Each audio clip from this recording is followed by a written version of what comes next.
Come on and slam, and welcome to Shazam. Come on and slam if you want Shazam. That's the opener you came up with? Really? I'm the guest star, and this is what I This is what I come with? Really? Y'all just ain't cultured. But hey, just roll the intro.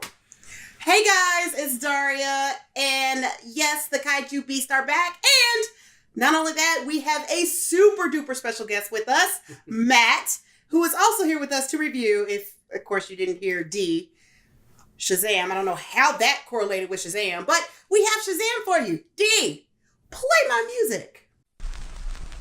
Let's all go to the lobby. Let's all go to the lobby. Let's all go, let's all go, let's all go to the lobby.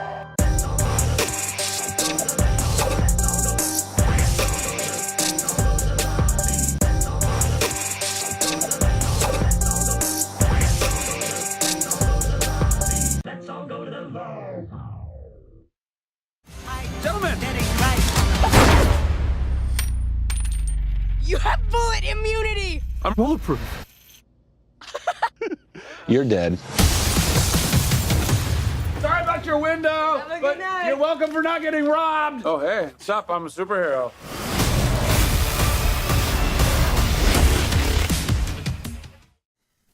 The one major thing that sucks about Shazam is the fact that since the DC Cinematic Universe is basically dead now, you get all of these standalone films, your Aquaman, your Wonder Woman, and your Shazam, and they're fun, they're enjoyable, and there's no connection with any of them. Yeah, no, there's no connection. It kind of just, they each have their own story, and you just kind of go with it. It gets a little bit confusing when they all come together, though, because wasn't Shazam? Didn't Shazam come in with Justice League? No. Are you serious? Did not exist with Justice League. Yeah, I don't think so. No. Yeah. What the? See, okay, so what the hell is that about? Basically, what happened with the DC Cinematic Universe is they saw what Marvel was doing, and it looks like they tried to run before they were out of the birth canal. Period. Well, that's an interesting analogy. I mean, they didn't even crawl first. It was just like, we just gonna run. You came up with? Yeah, because they tried to run and go, we're going to team everybody up before establishing anybody's character and why you should give a damn about them. And then it collapses. But after the collapse, we get Wonder Woman. We get Aquaman, which was pretty good. We get Shazam, an equally just as good movie. All movies that would have been like, okay, these are great foundations to build upon without having to invoke Superman or Batman the way that they usually do when it comes to DC movies and Warner Brothers movies. And now none of it matters. None of it matters. Not a single bit of it matters. Like individually they matter, but now there is nothing that you can reach for unless you hear that they are definitively going to reboot. But you see the end of Aquaman, it's like they don't care. They're not trying to plant any seeds of any more of a cinematic universe. It's just okay. What you might see in future Aquaman movies is just more Aquaman, which isn't bad by itself. But after the promise of Justice League and Suicide Squad and Batman vs. Superman that they've tried to build up, it feels like it's flat, and it's more of the same with Wow. Jesus Christ. That's Marvel. Yeah, wrong universe. Wrong universe. Wrong universe. With Shazam. You want to try that again? Yeah, Shazam. It's more of the same with Shazam, where it's like, wow, this is great. This is a great foundation, but the only thing that you see on the horizon right now is just more Shazam. Which isn't the worst thing in the world. It's not the worst thing in the world, but after how you started and how we know that you're trying to compete with Marvel in that same vein, and have this connected universe. I agree. It does fall flat. Yeah, it does. It falls a little flat. This is not so much a review of the movie. It's just like the situation. No. It's a universe. I was about to say, at the end of the day, are you reviewing the cinematic universe around? Oh no, this is just me. This is just me lamenting how it could have been so. How the cinematic universe could have been so much better before we get to the review. Because that universe shouldn't affect how you. Oh no, it's not. It's not. No. I'm talking as someone who is not familiar with the DC universe movies for the most part. I have not seen Wonder Woman yet. I have not seen Aquaman. I have not seen Batman versus Superman. Oh, thank God. Yeah, I dodged a bullet on that one. And you're talking to someone who walked out of the first Superman reboot movie. And I swore off DC for good. So it took you guys saying, hey, do you want to come to Shazam? Where I said, okay, let's give it a shot. Yeah. And I will say I was pleasantly surprised. So I would just say, be a little cautious with that kind of talk. It's all very valid points, yes. But speaking as someone who is not familiar with that at all, I don't really think that has much of a bearing. And also on top of that, there were some mild shout-outs here and there, like quasi-cameo-esque kind of things. There was a little hint of Batman here, a little hint of Superman here. It was. Which only is just like why I say it's just a shame that that everything fell apart. Prior to this, and that, again, this is not my review of the movie. It's just more me venting about how many missed opportunities there was on Warner Brothers' side of things, and that's really all this is. Fair, because the movie in and of itself, we can get into that because we usually we hit up the good, we hit up the bad, and then we hit our score. Yeah, and there is a lot of good and. As he said, it was kind of surprising how good this movie was. And honestly, I need to see who the director was because I need to see more from him. I saw that it was produced or written by Dwayne Johnson. Was it? That's what it said somewhere. Really? You sure? I thought that's what it said in the thing where it said it was. At the end, they said I thought it said it was written or produced by Dwayne Johnson. I got it's directed by David Sandberg, written by Henry Gayden. Yeah, I don't see no Dwayne Johnson. Okay, well I'm gonna have to see. Yeah, because I saw them put it on the credits. I got no Dwayne Johnson. I think you were looking at Jamon Hansu. No, it said Dwayne Johnson. Yeah, I got nothing for Dwayne. But anyway, we're gonna get stuck on this. But Daria, Matt, give me your goods real quick. Like what was really good about this movie that really captivated you? I mean, don't all go at once. I was gonna let Matt go ahead because he's our special guest. Yeah. We'll start with Matt. And I was deferring to you because you're the regular. You bring someone in from Canada. I'm gonna be polite and defer and apologize too much. Oh man, the Canadian viruses have taken over you. I know. Well, I still got the American passport, but still, I refuse to submit to milk in bags. That's one thing I will not do in Canada. I do not blame you. But in any case, I liked the humor in it because, again, one of the big strikes for me with a lot of DC films, or the DC films that I saw, was it was totally humorless, or the humor was incredibly forced. It took itself too seriously. While here, it was absolutely outstanding in terms of a lot of, even the most tense moments, there were still like smart-ass comments. There were still funny moments, even in like the most dire of situations.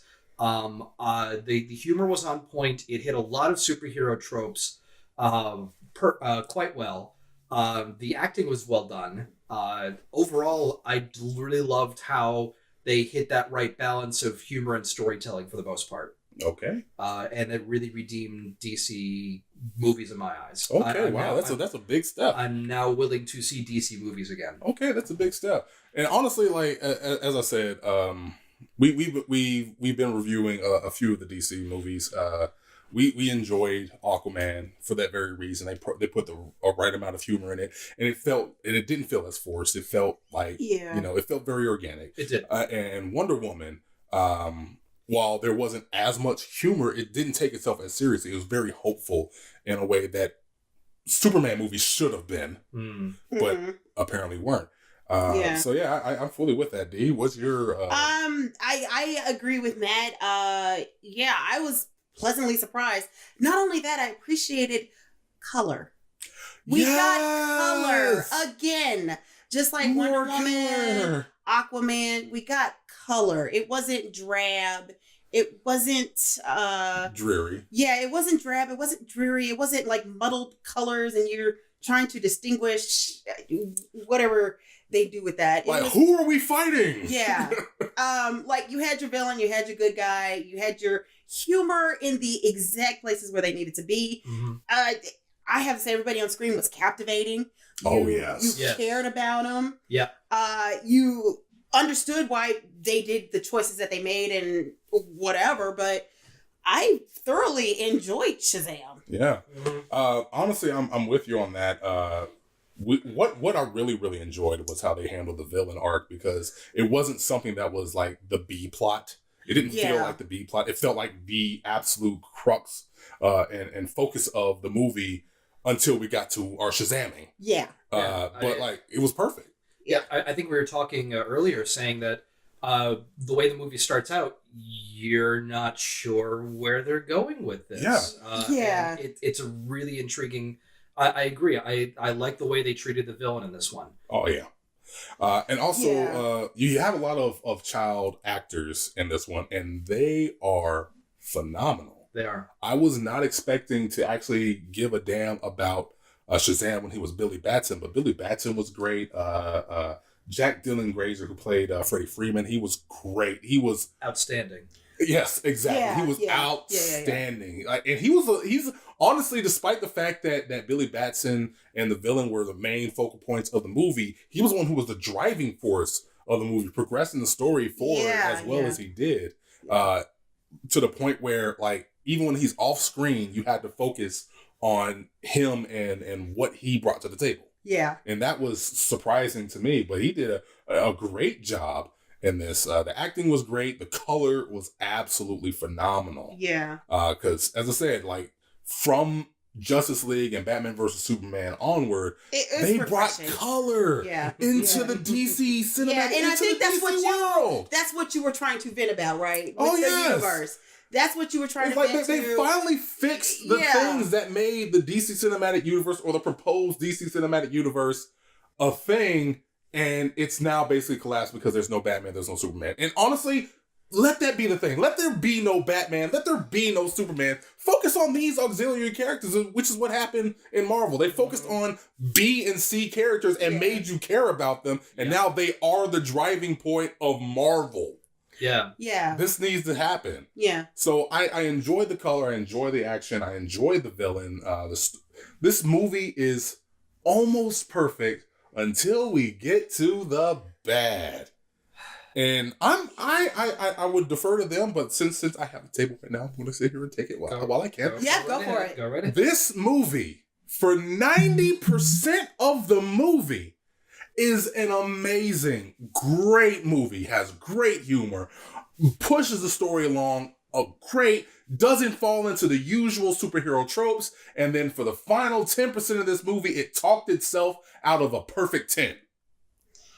With it drags at the end. The climax drags so completely to the point where you're checking your watch going, okay, when is this gonna end? We know the good guys are gonna win. We know they have the ability to win. It's just you gotta wait to believe. We get the story beats. Just let's get to it. And it takes forever to get to it, to the point where all the other stuff that happened previously, you want to sit through it again, but you want to just hit, okay, stop, and we never have to watch this movie again. I wouldn't go that harsh. Your points about pacing are very well founded. I agree.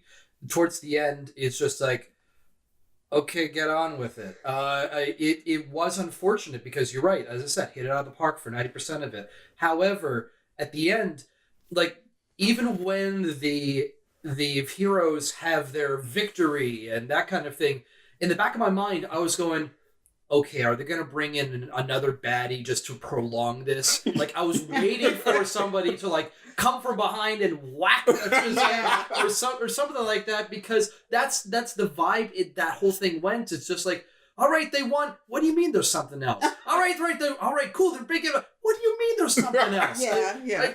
Get on with it. I don't think that was as much of a deal breaker for me as it was for you, I think.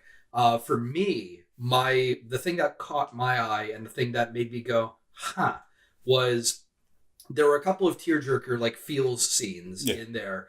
Those seemed forced, in my opinion. Those seemed forced. It didn't make me feel any more sympathy towards the characters. It just felt awkward. it felt forced, and that detracted from the movie for me more than the ending battle that would never end. So I'm gonna have to I think you went a little bit too harsh, but I do have to agree with Matt and what he was saying, because I think during the supposed to be emotional scenes, it was awkwardly just kind of standing there with him, because you were kind of like, okay, that's it. This should be like an effed up moment, but this is all we're getting. Yeah. Like it was a legitimate moment for them to really do some acting, and it just fell completely flat.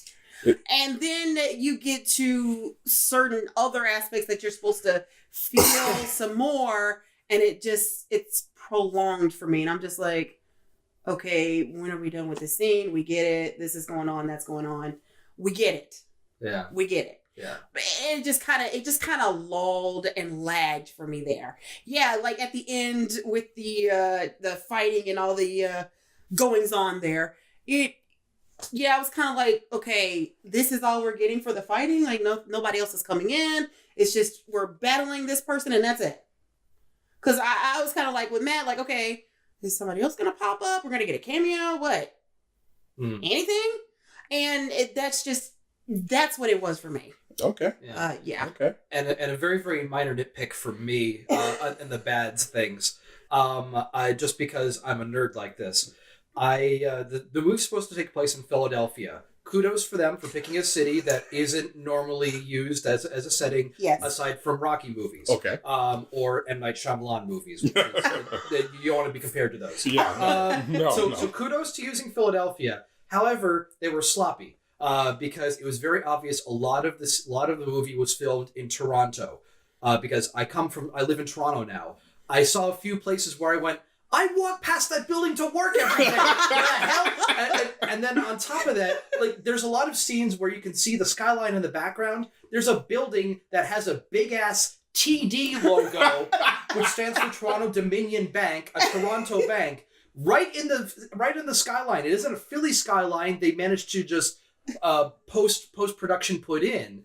I'm just like, that's a little sloppy. But again, that's just me. I'm just being a dork. So that's a minor nitpick on my end. All right. Yeah. All right. I'm sorry to derail. No. No, because that was actually a legitimate point. Because some things you kind of could see, like even like with certain sceneries, you're just kind of like, is that really in Philadelphia? That's the only thing we get about Philadelphia? You start to see like little uncanny valley. Yeah, because I even noticed some skyscrapers, and then it was like a statue, and I was like, is that even in Philadelphia? Yeah, like the skyscrapers didn't match. Yeah, like, it didn't match. Because they did their traditional Philly scenes of like the Philadelphia Museum of Art and, the William Penn stairs and the all that. William Penn statue and the loves and that kind of thing. Yeah. But then the next scene, you see buildings that you didn't see in the skyline view. So I'm just going, really, guys? Come on. Yeah, and I'm just thinking like, okay, I've never been to Philadelphia, but that does not seem like it fits in this. It doesn't seem like it fits. Wrong. Yeah, I think that sort of shows sort of the movie. I think that sort of encapsulates this movie where it's almost there. It's almost there, but the details. It's those little things. Not that, but more like in terms of. It's just a microcosm of the whole issue.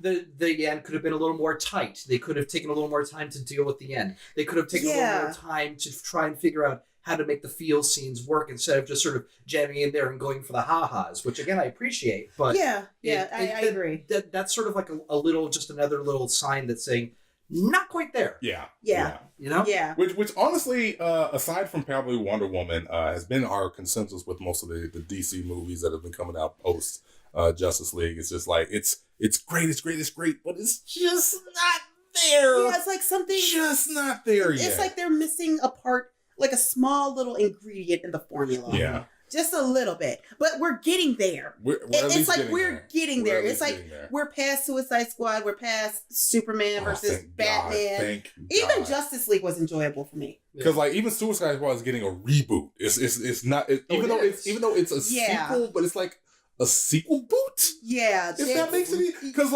Will Smith is not playing. They got different characters. Playing, and it's Idris Elba. I've not seen the original. Don't you're good. We're gonna move on to the score. Don't. Okay. Let's move on. Yeah. Do not. If you walked out of Superman the reboot, You would have walked out of Suicide Squad. yeah. Duly noted. Okay. Yeah. But we're gonna get on to our final part, and that is our scores. Now, Matt, we usually do our scores from 0 to 5. For whatever particular reasons, I personally believe 5 is must see, 4 is go see, 3 go ahead and get a matinee, 2 is wait for the DVD, 1 is don't catch it, and 0 is Go F yourself. yeah. Okay. Yeah. So if you had to give this a score, if you had to give this a score, in general, because that's not a full full-fledged methodology that I have, but it's just saying, in general, what would you give it 0 to 5? You sure I can't do half points? Go for it. Go because, give a half. Because we were talking about this, and I originally was saying a 4 because the humor really got me. But as we were talking about it after the movie, I ended up talking myself out of a 4. However, I don't think it goes as far as a 3. I'd say a 3.5. Okay. As I said, the humor makes it for me. It makes me want to watch DC movies again, which is no small feat. But again, those things that they're almost there, they're not quite there. I'd say see it. It's a great popcorn flick. It's a great romp, but don't expect any real wows out of it for this one for me. You know what? Honestly, there you go. Because I can't think of anything that actually wowed me in this movie. I enjoyed it. Yeah. I enjoyed it, but yeah. Again, with that, I have to say it's like a little small ingredient that's being missed in making these DC movies and trying to separate the characters and make these characters more relatable and more make us give a damn. Yeah, or more tangible to us, I guess you could say. That's I mean, and don't get me wrong, I'm not looking for a Marvel copy here. Because sometimes Marvel can go a little too far on the other end and be a little too silly, or too just going for the wow.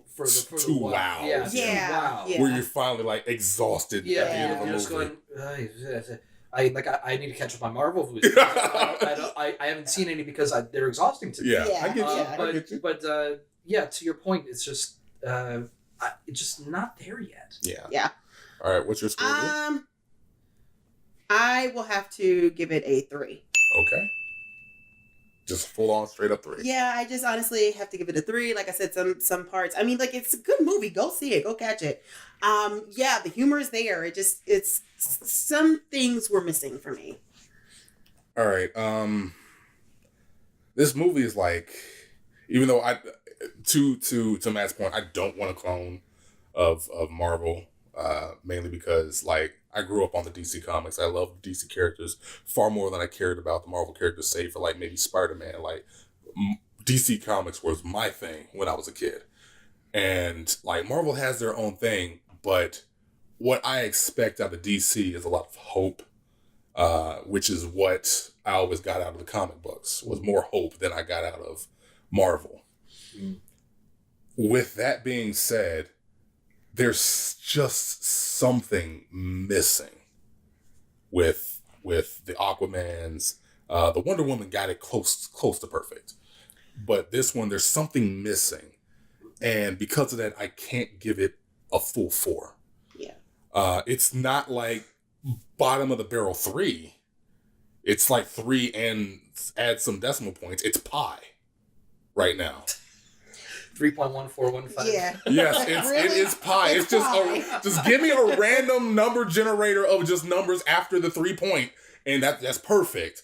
Because I don't know, I'm fluctuating, but there's something missing, and it's really something that I wish was so much better. Because for 90% of this movie, it is perfect, but it just kind of got to the point where they said, okay, now what? And they tried to jam everything into it. It tried to jam your heartstrings into it. It tried to jam the villain climax. And I want to get a damn superhero movie where the end is not just the hero punches out the competition. Because you can be creative. You have the world at your fingertips with all the wealth of power and abilities that you have, and it always resorts to a punching contest. And I was hoping that we get something new out of Shazam, and we did. We got some hilarity. We got some fun out of DC Comics. But it's a 3. It's a solid 3. It's a if you see it if you see it come opening night, you will enjoy it. Probably enjoy 90% of it. Like until you get to the end, and then you're just like, okay, it's finished. But I think you'd enjoy it. So a 3 is a good score. Yeah, 3 is a pretty decent score. I still think that's going a little under, but you guys don't do the half things. Yeah, just only because we don't do half. halves. Like I agree. It could be like a pie number. It's not like a low 3 to like a 2.9. No, it's a high 3. It's definitely up there. It's definitely up there. I almost wanted to give it a 4.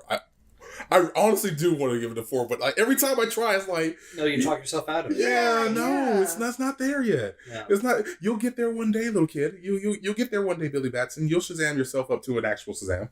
We'll see. We'll see what happens. But anyway, thank you for joining us, Matt. Thank you, Matt. I really appreciate you coming down from the 6. Thank you.